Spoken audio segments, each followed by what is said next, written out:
Let's bring in former Congresswoman Jane Harman. She served on the House Homeland Security and House Intelligence Committees. Now she's director of the Wilson Center. Also with me here in studio, CNN national security commentator Mike Rogers, who was the senior Republican on the Intelligence Committee, the chairman of the Intelligence Committee. Congresswoman, let me start with you. Earlier this week, even before the intelligence community began talking to reporters, you said that you suspected play in this plane crash. Why? Because the signature of this, it seems to me, is an explosion. And I doubt the engine blew up.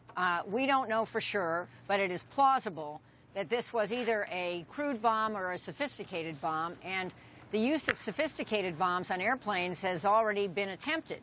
So that's what led me to believe that. Plus, Sharm el-Sheikh is a bazaar of a town. The airport is wide open. There are Sunnis who are very angry at Russia for helping the Shia in Syria. And you put all that together, and it just seems to me that cocktail is likely to be a bomb. Congressman, one of the reasons why people were reluctant to believe ISIS after they initially claimed responsibility was people didn't think they were capable of such an attack. Are they? Well, it depends. I think what you're finding is there's a lot of allegiances and terrorist groups out there that are drifting. Some have gone from al-Qaeda to ISIS. Some have both. We know that over half of the al-Qaeda affiliates in the world have pledged at least surreptitiously support for the ISIS cause, meaning that they would join in logistically or in events. And that may have what happened right here.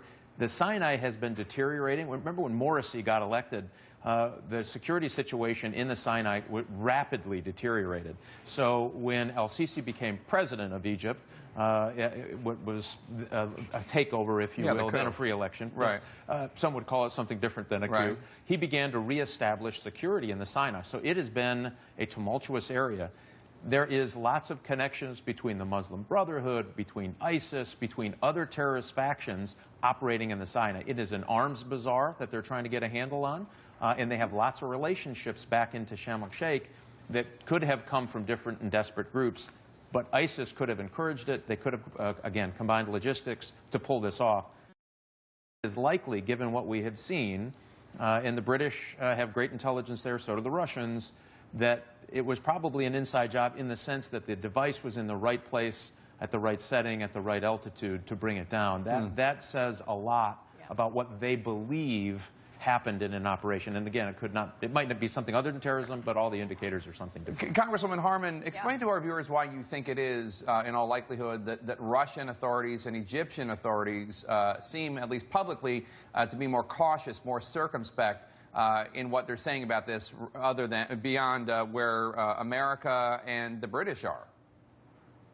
Well, this is a huge embarrassment, both to Egypt and Russia, if in fact it was a bomb. I agree with everything that my former colleague and buddy Mike just said about the opportunistic nature of these different terror groups. They come together when it's convenient. And so let's understand that al-Qaeda, especially in Yemen, has the most sophisticated bomb-making capability, a guy named al-Asiri, whom we've been trying to get for years.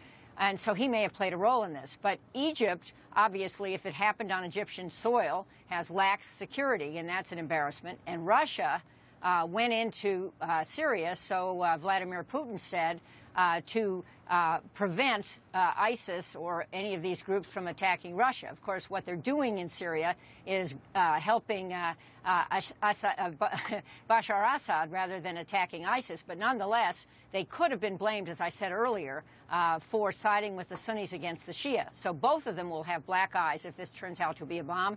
And I think we're being very careful not to say more until we're absolutely sure. And the Brits, as you know, have very good intelligence. Mike just said that, too. And so they're more out there than we are. And I still think the likelihood is that we will be able to prove a bomb was involved. And Congressman, a lot of people are watching this unfold and hearing about an insider job, somebody at the airport putting this device on the plane, and they're wondering, well, how safe are American airports? How safe are they? It's speculation at this point. I think the information coming in might lead that way, but still it's speculation. They've got pieces of a puzzle. Right. They're drawing a conclusion, so we need to be, I think, very careful to say that. But on an inside job here, you always worry that somebody breaks bad on the inside. They may have passed the background.